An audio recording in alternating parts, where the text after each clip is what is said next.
Bien amigos, bienvenidos a la primera clase, parte B. Eh, Durante el día hoy enviamos la primera parte y ahora estamos en el proceso de tener esta segunda parte eh, para completar la primera clase de este tema. Ustedes se les ofreció 6 clases de temas distintos.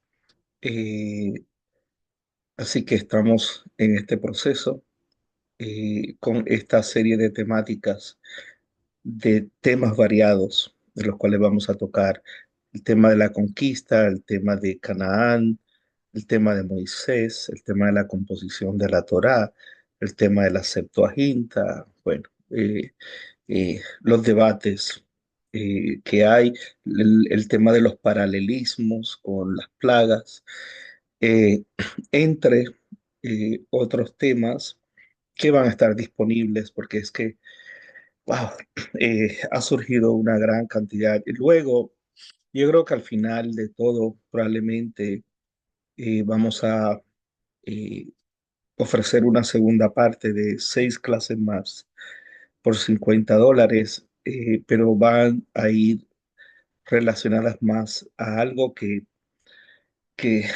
yo realmente en lo personal creo que la literatura griega tardía, siglo V, de Homero en adelante, tuvo un impacto muy fuerte y cuando lleguemos ahí voy a dar las razones por las cuales pienso de esa forma.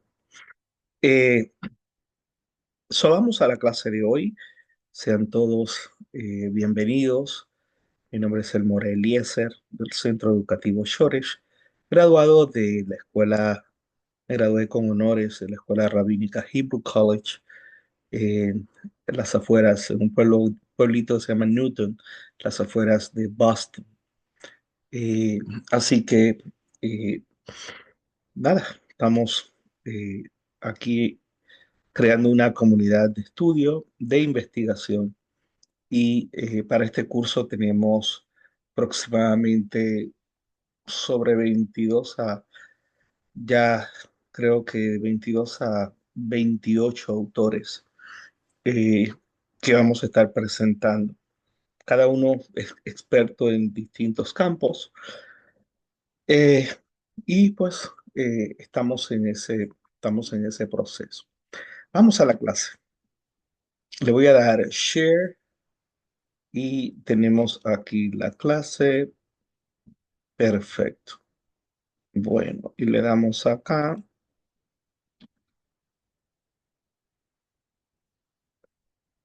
Ok.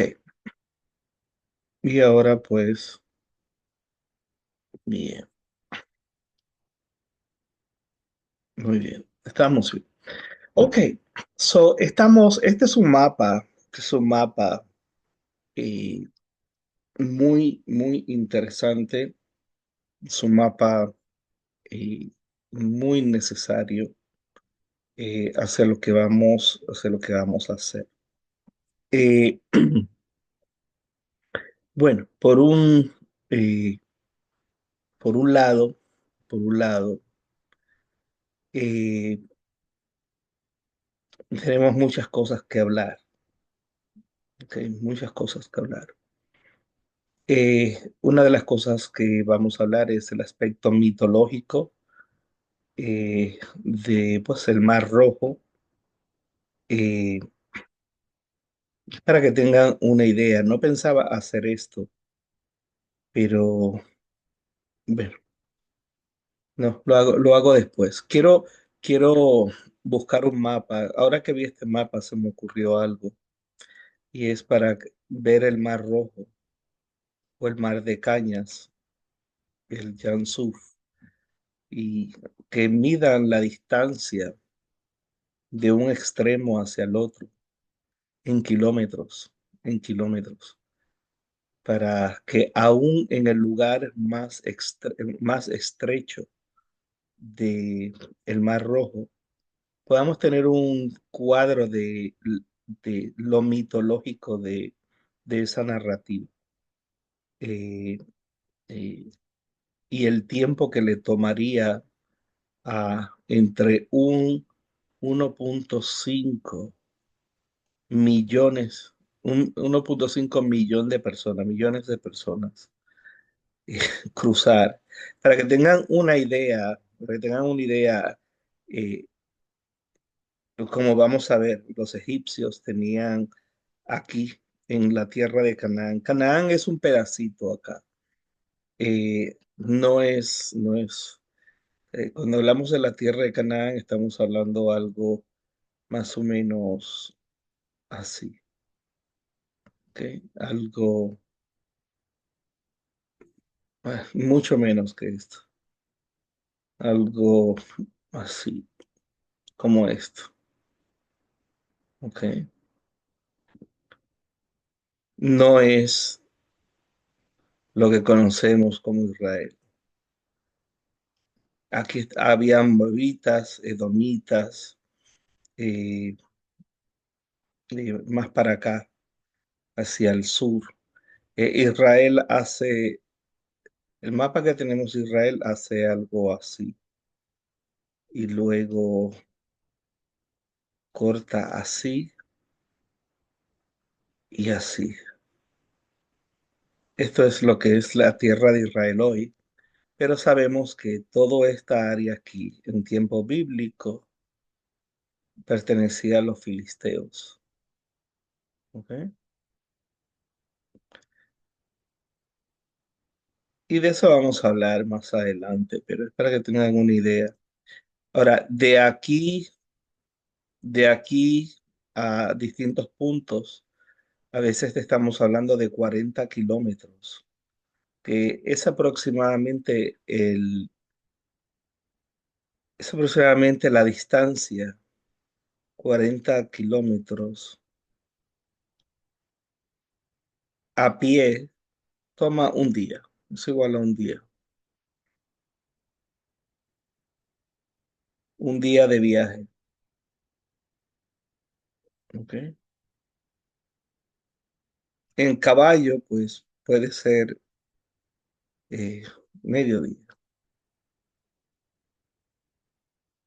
Ahora, arrastrando enfermos, ancianos, niños, mujeres, bestias. Lo que quiero ilustrar es que cuando vemos estos mapas, eh, eh, definitivamente el texto bíblico no va a poder sustentarse. Ahora, esto no significa, y aquí es que vamos a entrar en cierto debate, eh, de que haya habido algún tipo de memoria de varios eventos, no de un evento, memoria colectiva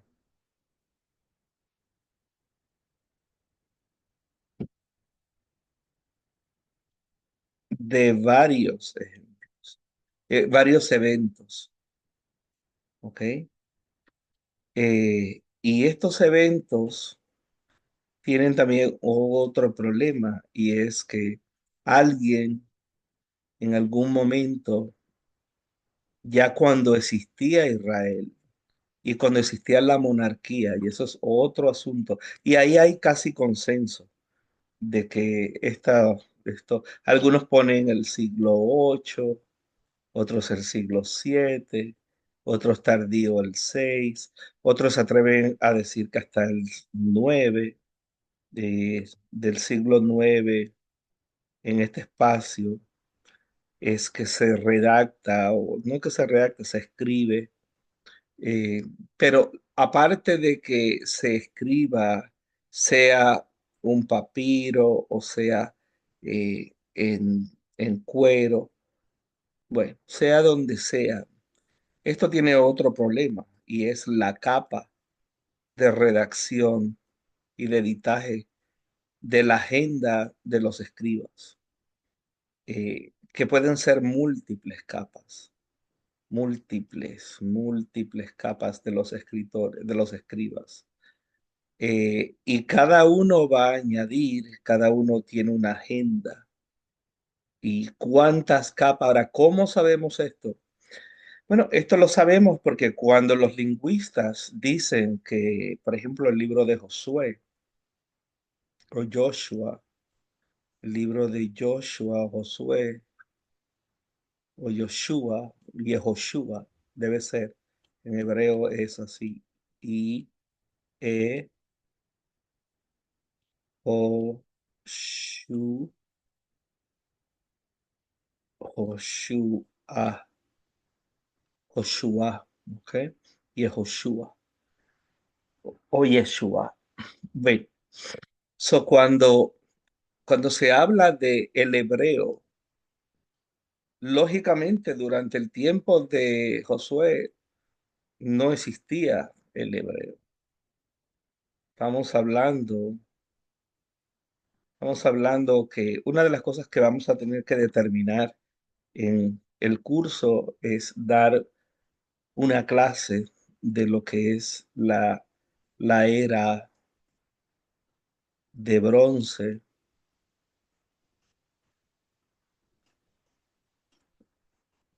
y luego la era de hierro y las fechas.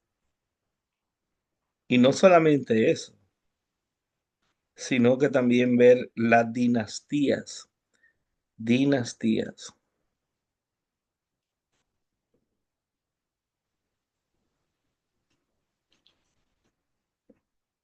especialmente la dinastía 18 y la dinastía 19. ¿Por qué? Bueno, porque vamos a ver, hay gente que coloca el Éxodo aquí, eh, un poco antes, aquí en el 1440 antes de Cristo o antes de la era, before common era, antes de la era común, ¿no? Y hay otros que lo colocan aquí en Ramses, tardía, mucho más temprano, y lo colocan en el reinado de Ramses, en algún momento entre esta fecha. Ahora, ¿cómo sabemos cómo era el hebreo de Josué si no sabemos cuándo fue escrito Josué? Bueno, lo que se hace es que se toma el libro de Josué, el hebreo que hay, y se va a comparar a algún periodo donde sí existe algún documento o documentos que tienen mayor fuerza histórica. Lógicamente, este libro no fue escrito durante Josué.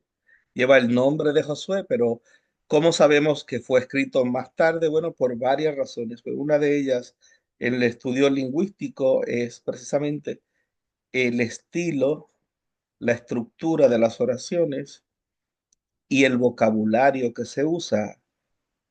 Estos elementos van a corresponder a algún momento mucho después de la conquista y de todas estas cosas, como una memoria sobre la cual uno, un redactor o sí, un autor o un redactor en un tiempo mucho más tarde, probablemente siglos después, ya cuando Israel existe y cuando hay también una monarquía y cuando hay escribas y hay una escritura que se caracteriza como una escritura cananea distintiva de un pueblo que se llama Israel, va alguien a recopilar distintas memorias. Y como son distintas, porque cuando uno dice algo, la gente lo va a tergiversar y lo va a trabajar de distintas formas. Al final uno va a tener varias versiones. Ese autor o esos autores puede ser uno plus, puede ser uno o varios autores van a crear ese primer documento que no sabemos, nadie sabe, ni tiene ninguna idea de cómo es ese primer documento, donde se recoge eso, ni en qué se escribió, no sabemos nada de nada. Y es imposible básicamente saber, ¿ok? Porque aún encontrando algo, tiene que pasar por este sedazo de estos tres elementos. So, va a haber las sintaxis, va a haber la etimología, va a haber la estructura, ¿no? De lo que se llama dikduk, de la gramática eh, de ese documento, porque no sabemos si tuvo un redactor, dos, tres, cuatro, cinco, 100, no sabemos cuántas personas pusieron la mano ahí. Y entonces tenemos que preguntarnos, de acuerdo al momento del cual pensamos que hay una necesidad, hay una nece- necesidad. There is a need, en inglés, N-E-E-D, a need, para que ese documento sea valorado por la comunidad como un elemento que recoge un cerebro aquí, las memorias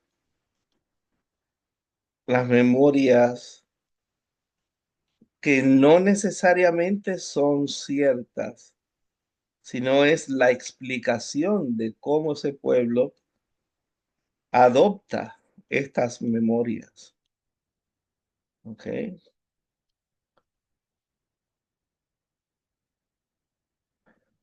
So, aquí tenemos un cerebro, tenemos una serie de eventos que van a ir recibiendo cada vez más insumo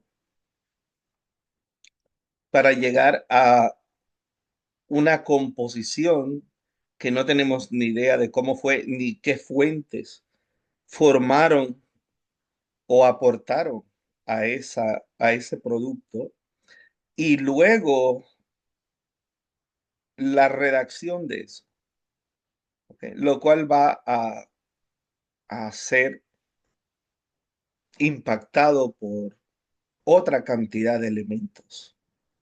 Y eso lo vamos a ver con todos los libros de la Biblia, ¿ok? Así que eso es muy, muy importante.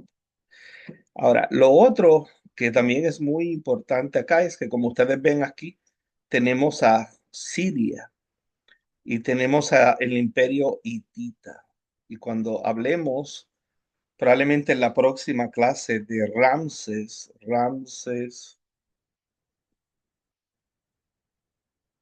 segundo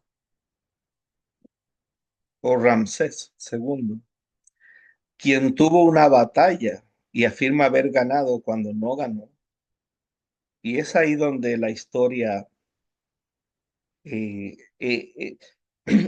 texto bíblico contiene historia, pero es historia tergiversada.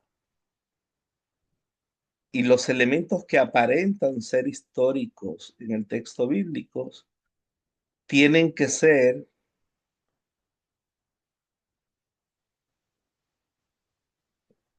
tienen que ser verificados,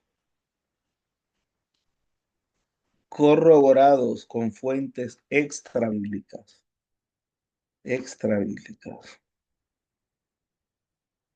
Con extra bíblicas nos referimos a estelas,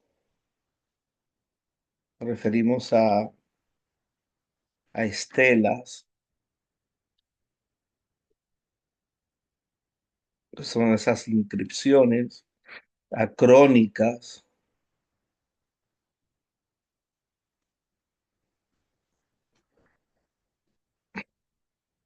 a la epigrafía,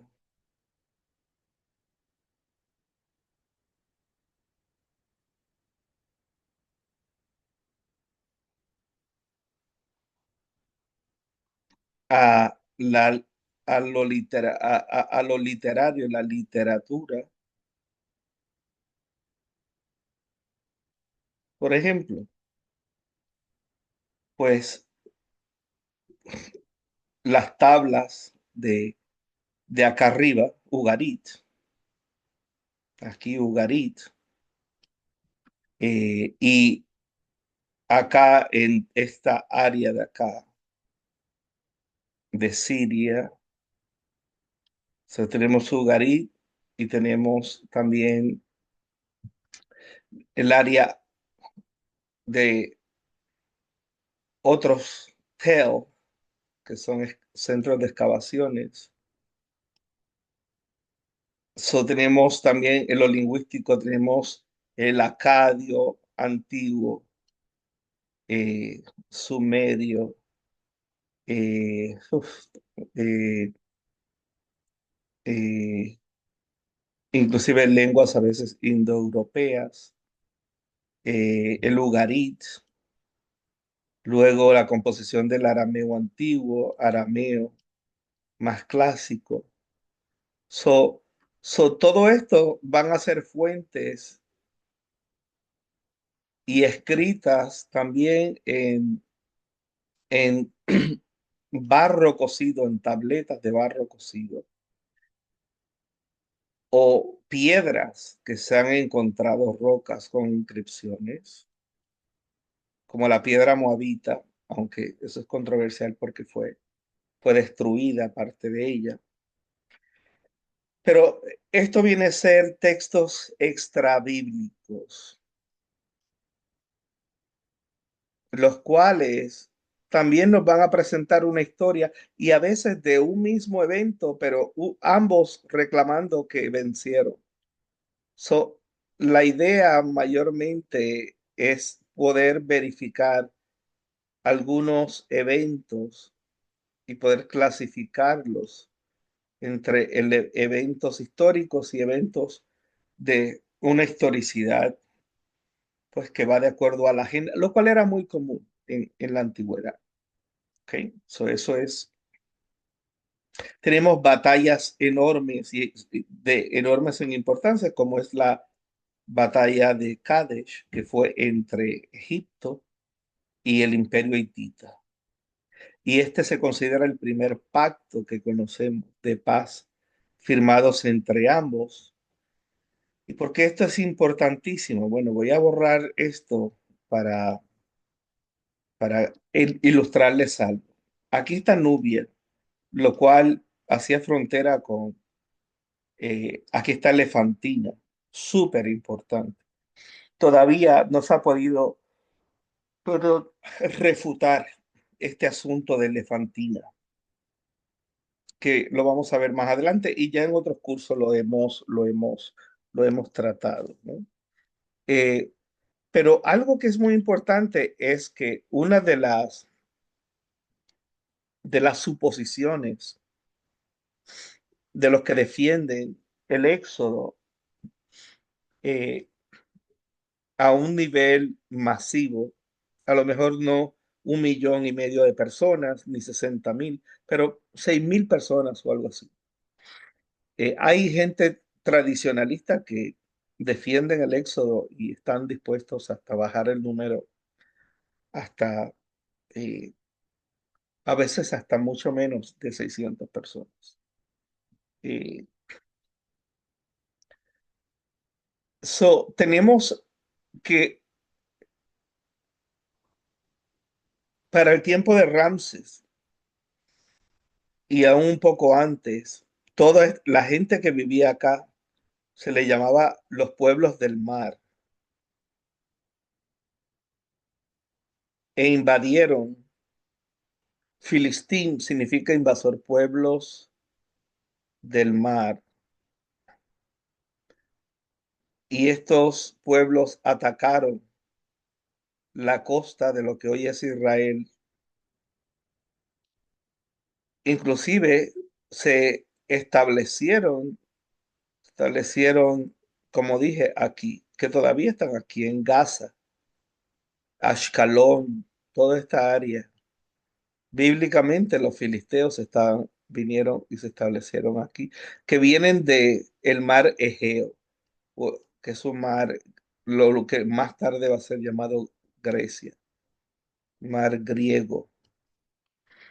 ¿Ok? Son los filisteos, se cree que tienen bases en eso. Sin embargo, más arriba, más arriba, por acá está Fenicia, y el lenguaje que se va a usar en Canaán es básicamente fenicio. ¿Ok? No es una lengua santa, ni eso, esos son conceptos que vienen mucho después. Es una lengua que no tuvo su origen eh, en sí en la tierra de el Estado de Israel, sino más al norte, con los fenicios. Bueno, eh,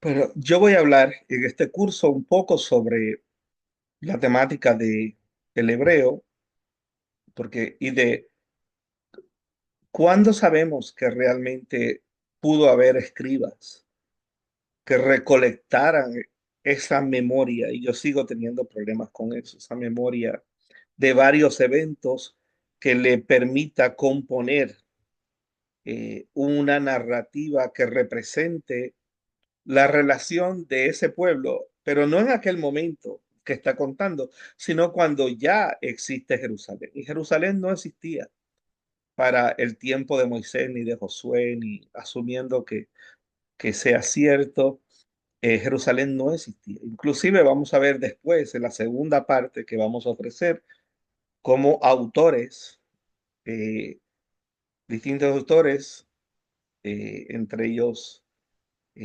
Ecatera de Abdera y Manetón o Menito, eh, van a hablar de que Moisés fue un líder que sale de Egipto.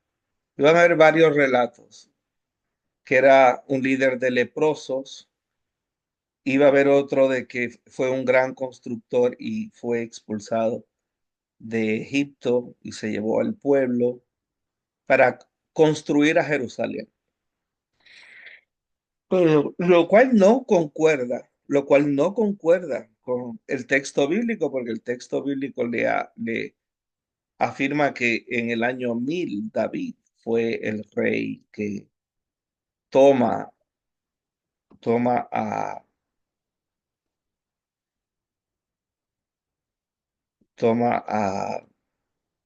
Jerusalén de los jebusitas y la hace la capital, ¿no? Por un lado tenemos una realidad y es la invasión a Egipto también de los pueblos del mar. Eh, y algunos afirman que Egipto se debilitó y en ese momento es que surge el éxodo, la salida masiva.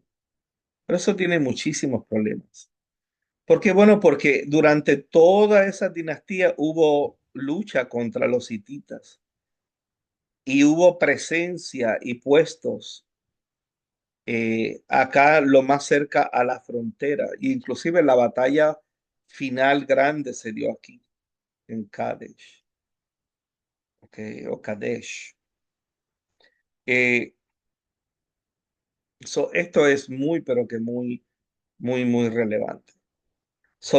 Vemos al imperio hitita empujando el dominio egipcio hacia el sur, pero aún nada de esto es Israel. Damasco no está en Israel.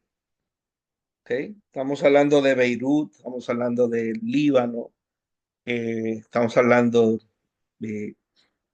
eh, realmente no estamos hablando de lo que era el territorio de Canaán. Entonces, esto es realmente muy, pero que pero que muy, muy importante. Bueno,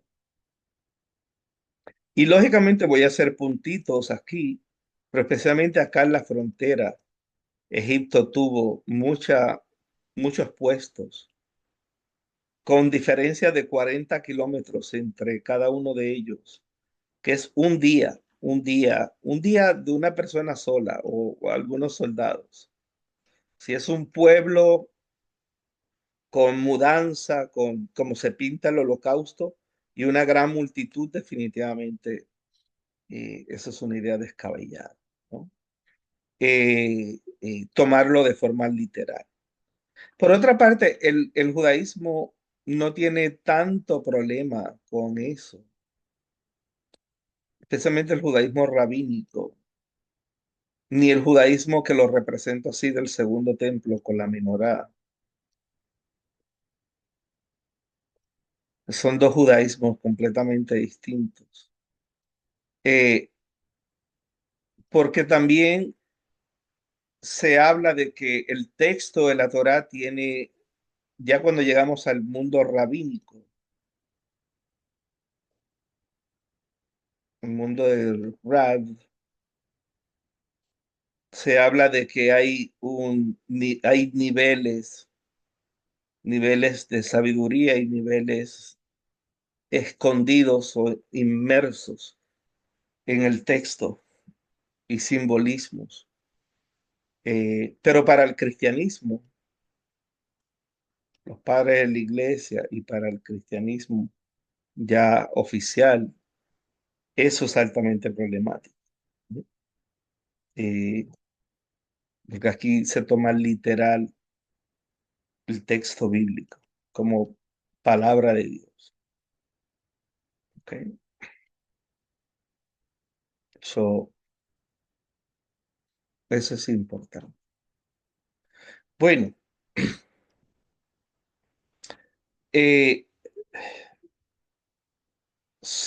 esto que ven aquí es los límites aquí caben todas las fechas que la gente que defiende el éxodo a nivel académico ponen fechas desde el 1440 en adelante.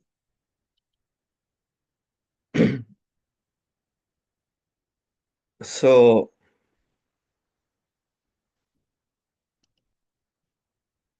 eso es importante. Pero miren todo lo que era el imperio egipcio.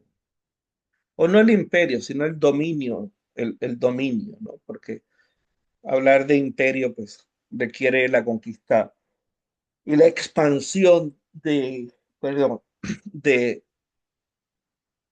de otras naciones so, aquí mayormente estamos hablando de una hegemonía territorial extensa, pero también rodeada por muchos enemigos.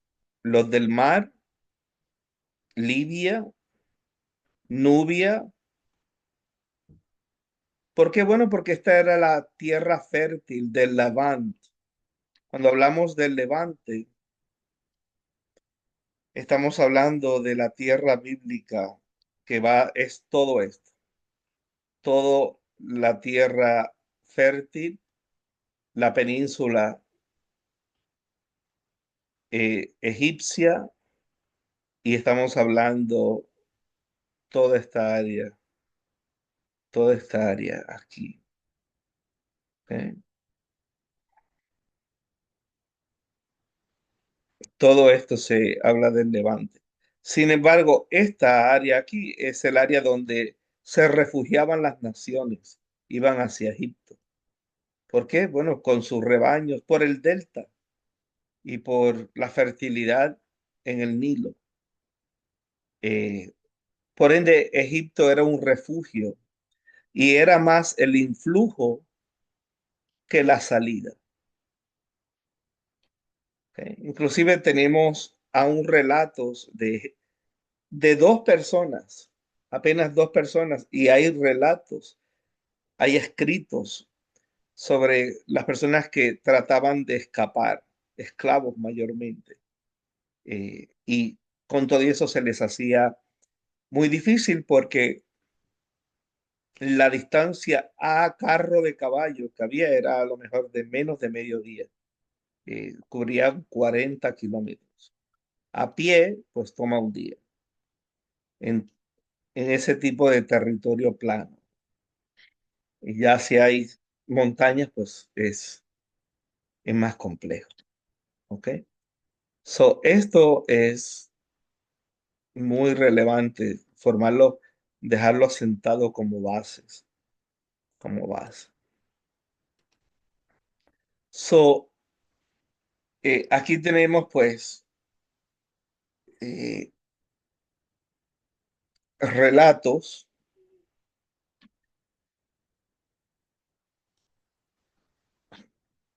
So, estas clases vamos a ver algunos documentos antiguos egipcios donde se presenta el caso de dos esclavos que escapan de los puntos de control de Egipto y los detalles de ese reporte para determinar la importancia de la estricta seguridad en contra del escape de esclavos en Egipto. Igualmente veremos la inscripción egipcia más antigua que menciona Israel, eso es el tiempo de Menepta, y los argumentos que se suscitaron sobre esto.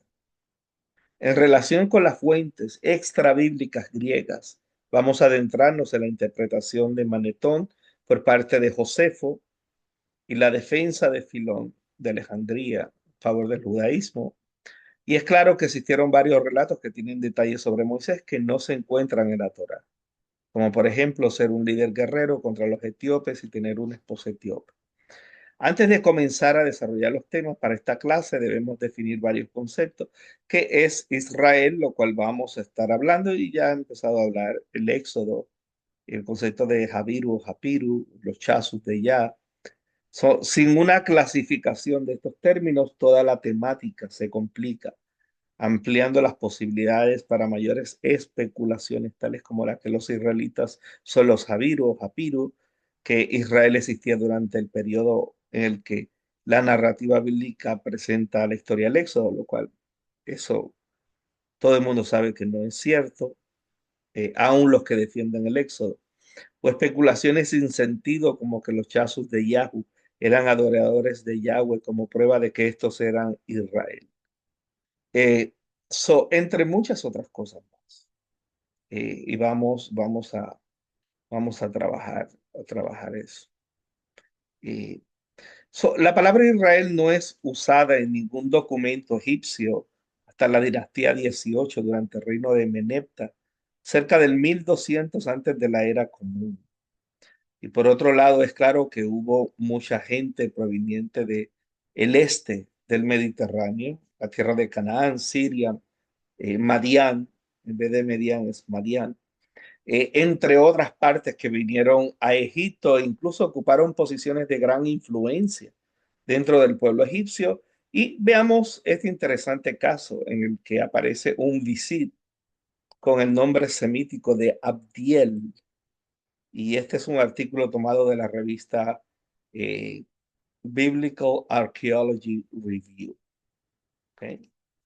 So tenemos por Ellen Zivi, el hombre del faraón, Abdiel, el visir con nombre semítico.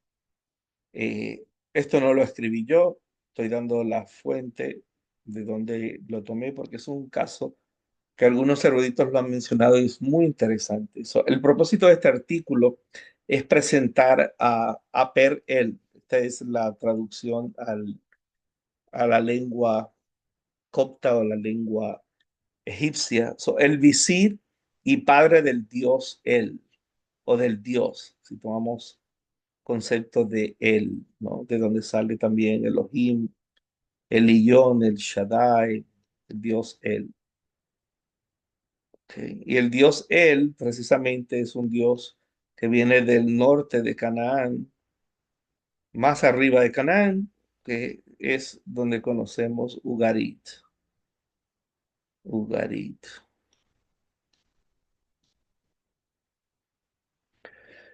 A los lectores de Biblical Archaeology Review, Este hombre fue, de hecho, un personaje destacado del Imperio Nuevo de Egipto y su florecimiento se produjo en las últimas décadas de la dinastía 18, bajo los reinados de Amenhotep III y Amenhotep IV, que es también conocido como Ajenatón, del cual vamos a hablar, que se le considera el padre de el monoteísmo, no porque sea un monoteísmo como el que desarrolló más tarde el pensamiento judío, pero sí hay puntos que pudieran ser memorias, eh, eh, porque es la primera vez que realmente tenemos prohibiciones y que un faraón, eh, perdón, yo lamento que he estado bostezando tanto, pero esto pues es algo que no se puede calmar, ¿no? Eh, Agnatón, Agnatón está relacionado con la prohibición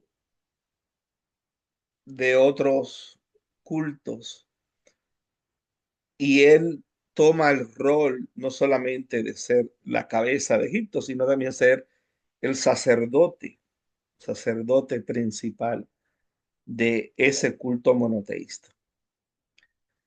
So, esto corresponde al famoso periodo de Amarna, las cartas de Amarna, en su definición más amplia, que está en el 1391 al 1353 antes de la era común. Aquí aparece antes de Cristo. Son generalmente conocidos por la eh, ortografía egipcia de su nombre Aper-El o Aperel, ciertamente no Aper-El como encontramos a veces, porque él es el nombre de una divinidad y como tal requiere una letra mayúscula. Su fama se expande más allá del círculo de los egiptólogos. So, este egipcio despierta también el interés de los especialistas de el próximo Oriente y de la Edad de Bronce, especialmente el final de la Edad de Bronce, así como los estudiosos bíblicos y de los historiadores de las religiones, por dos motivos. En primer lugar, es por su nombre semítico, que contiene el nombre de Dios, él, conocido también en la Biblia, y en segundo lugar, por su relación con el faraón. So, Akenatón, presentado con demasiada frecuencia como el creador del monoteísmo. ¿Ok? Una versión temprana del monoteísmo.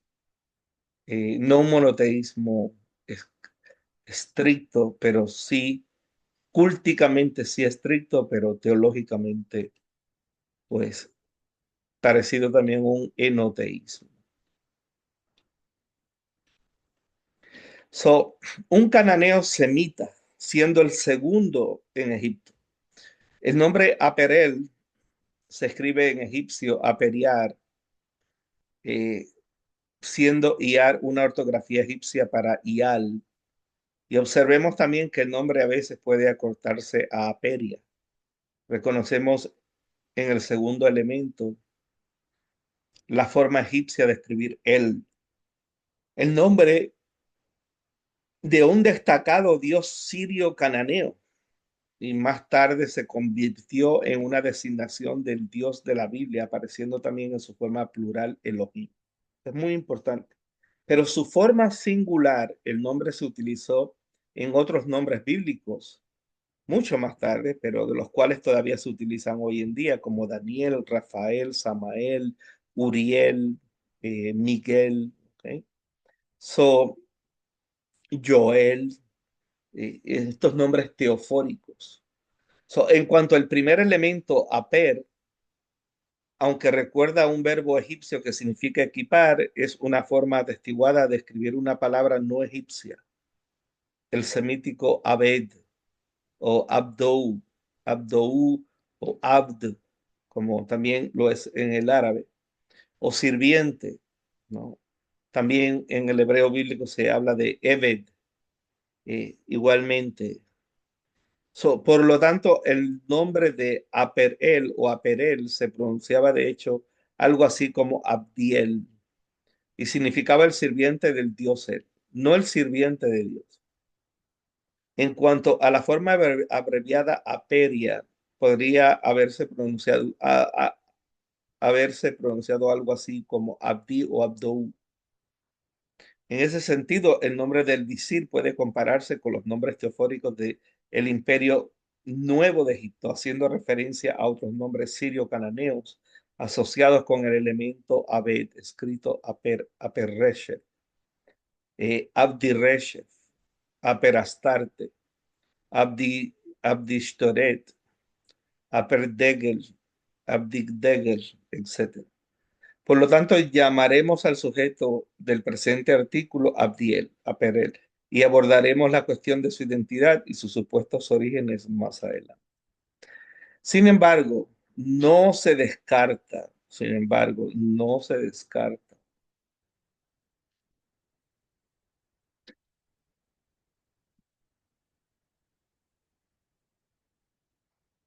totalmente que este segundo al mando o este representante del faraón tuviera un origen extranjero eh, y egipcio al mismo tiempo, pero debemos recordar que los nombres orientales, en particular los sirios cananeos, podían apreciarse en el cosmopolita Imperio Nuevo, incluso en la familia real. Por ejemplo, una hija de Ramses II se llamaba Bint Anat, hija de Anat. Además, Abdiel era un niño de palacio. Y este hecho no implica necesariamente que fuera extranjero, como han pensado algunos egiptólogos, que los niños del palacio habrían sido los hijos de jefes extranjeros educados en la corte. Pero sí implica que estuvo en Egipto desde muy joven y tal vez desde su nacimiento y su relación, ¿no?, con el mundo cananeo. De hecho, Abdiel es objeto de especulaciones a veces, si no a menudo, debido a que su nombre extranjero semita, que además hace referencia al dios El y a sus vínculos con el palacio del rey Akenatón. Aquí y allá se encuentran suposiciones frágiles o incluso infundadas que a veces mezclan épocas y fuentes. Y al mismo tiempo hay un hecho aparentemente paradójico. Se ha descubierto, excavado y estudiado muy pocas, es decir, casi ninguna de las tumbas de altos funcionarios egipcios de este periodo con un material funerario tan rico todavía en lo que se conoce in situ comparable a la tumba de Yuya y Tuya, los saqueadores del siglo XIX. Posiblemente desenterraron varias de ellas. Y cuando se hace un descubrimiento de este tipo, se trata de una tumba perdida entre gatos momificados tardíos. No está en Tebas, sino en Memphis. Y además, esta tumba pertenece a un hombre de origen posiblemente extranjero con un nombre semítico. Así pues, parece que la historia de Abdiel es ciertamente difícil de integrar en nuestro conocimiento más amplio del Imperio Nuevo y del periodo de Amarna. Sin embargo, sabemos por varios ejemplos que en el Imperio Nuevo egipcio las personas que venían de otro lugar podían mezclarse como un crisol de cultura y algunos, si no muchos, ascendieron a puestos muy altos. Ahora, el paralelismo con la historia de Joseph ben Jacob, de José, el hijo de Jacob. Aunque quizás de origen extranjero, Abdiel ascendió a una gran posición social y era particularmente cercano al rey o reyes de Egipto. Por lo tanto, a la mente de cualquier egiptólogo especialista del Próximo Oriente Antiguo, eh, o erudito bíblico, etcétera, le llega la historia de José, hijo de Jacob, en el libro de Génesis. Y esta hermosa narración muestra la ascensión de un joven oriental, el rango de segundo rey de Egipto, y anteriormente conocíamos algunos pocos ejemplos de ascensiones históricas de este tipo para ilustrar la historia de José. pero ninguno que situara al héroe al nivel de visir, padre del dios, y otros títulos elevados. No hay duda de que en el descubrimiento de Abdiel cambia la situación, pero la analogía tiene límites. Hablamos aquí de ilustrar, no de confirmar o invalidar la historia de José.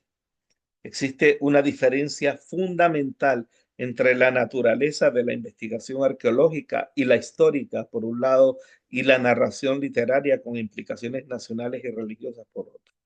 Como egiptólogo y descubridor de Abdiel, debo recordar a los no especialistas e incluso a algunos especialistas que sean extremadamente cuidadosos y eviten confundir estos campos completamente distintos.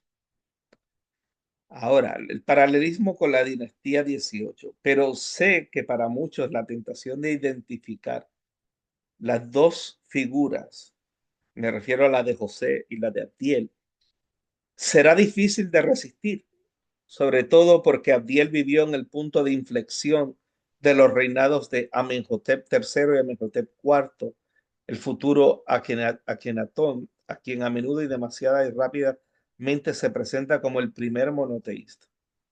Para quienes confunden épocas, enfoques, conceptos y datos, parece fácil imaginar que el sirviente del dios El, Abdel, Abdel, aprendió el monoteísmo de este faraón o este rey llamado Akenatón. O por el contrario, que enseñó el monoteísmo a el faraón, ya que estaba a cargo de la educación de los hijos reales y que influyó en él como consejero cercano. A partir de aquí se llega rápidamente a la conexión entre el visir y el patriarca, un pequeño paso que ignora las realidades históricas. La religión de Akenatón no es exactamente monoteísta y en muchos aspectos es sorprendentemente diferente del monoteísmo bíblico o judío, que es el resultado de un largo proceso que se materializó mucho más tarde, en la época de los profetas. Pero confieso que no me hago ilusiones. La imaginación y los fantasmas son poderosos en un tema tan delicado, sobre todo fuera del círculo de eruditos e informados y estrictos. Consideremos, no obstante, el aparente paralelismo entre los personajes históricos hallados en Saqqara y la figura literaria que encontramos en el Génesis. Sabemos que la existencia de una figura literaria, especialmente una figura como José, no excluye un posible trasfondo histórico en su origen.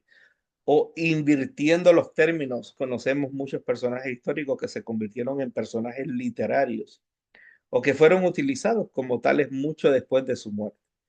Después de todo, debemos recordar que los vínculos y conexiones entre el periodo de Amarna con Akenatón y su revolución religiosa y la historia de los hebreos y el éxodo de Egipto ya se habían establecido en la antigüedad. Vínculos y conexiones arraigadas en posteriores reinterpretaciones israelitas y luchas por identificaciones e identidades étnicas y políticas que hicieron que los vínculos con Egipto fueran aún más poderosos, más de un milenio después de que ocurrieran los acontecimientos inicialmente.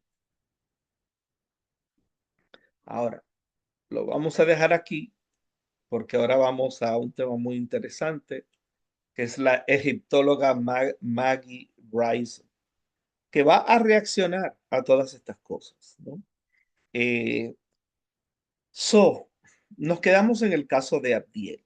¿Y qué es lo que queremos decir? Bueno, que el hecho de que se haya encontrado esa tumba, se haya desenterrado y se haya leído las paredes, una persona que eh,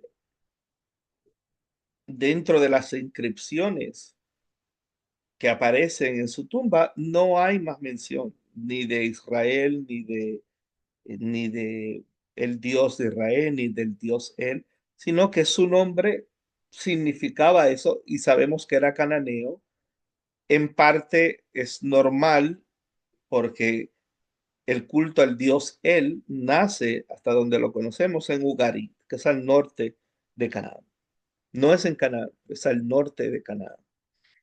Y es de ahí que proviene esa tradición del Dios él. contrario al Dios Yahweh o Jehová o Yahweh, que proviene del norte de Arabia. So, en la próxima clase, que va a ser la clase número 2, porque esta es la segunda parte de la primera, vamos entonces a, en detalles, hablar sobre esto y otras memorias como los Hyksos y lo que se ha estado hablando de los Hyksos y Elefantina. eh, eh, bueno, así que tenemos, y vamos a hablar bastante de Ramses y los hititas, como pueden ver. ¿Ok? Bueno, así que tenemos una gran cantidad de material, pero tengo que llevarlos así, en porciones para que podamos entender. Eh, so, bueno, los quería llevar hasta ahí. So, ¿qué dijimos? Bueno, hoy hablamos del primer relato dentro de nuestro curso, que dentro de muchos relatos que vamos a tocar, donde se ha encontrado tumbas, inscripciones, estelas, ciudades, como lo es Avaris. También vamos a hablar de eso, que fue desolada la población por un tiempo y luego fue repoblada. Todas el asunto de los Hyksos, todo esto pudo haber sido una especie de suma que ya cuando siglos después viene la monarquía judía o israelita, antes de la división del reino, de la nación, en el reino del norte y el reino del sur, eh, más el exilio eh, o la competencia entre y la lucha entre estos dos reinos, que eso es una temática muy interesante a tocar también, es que probablemente alguien que no sabemos quién retomó todos estos cabos para crear una narrativa de identidad colectiva o memoria colectiva, la cual va a evolucionar y va siendo editada y redactada hasta que vamos a tener toda esa composición eh, que va a recolectar desde Génesis hasta Segunda de Reyes, la historia de un pueblo, porque en sí eso es lo que es la historia y el origen de un pueblo. Y eso no sale de la nada, ni se escribe por cualquier cosa. Se escribe porque hay una razón y hay una necesidad para ser escrita y para mantener ahora ya una memoria, pero una memoria estructurada con un propósito educativo y de identidad muy distinto, ¿no? A lo que consideramos cuando pensamos de esa misma composición literaria a la luz de la fe o de lo confesional, pues ya eso es otro cantar, y eso es otra idea, ¿no? Así que lo vamos a dejar ahí. Cualquier pregunta que ustedes tengan, con mucho gusto eh, podemos, pónganlas, me escriben eh, y definitivamente va a ser un placer el poder contestarle y poder pues interactuar con eso. Así que eso es todo por el momento. El Moreliezer Centro Educativo Shores, la ciudad de Cleveland, Ohio, y con la ayuda del creador nos vemos en la segunda clase. Hasta la próxima.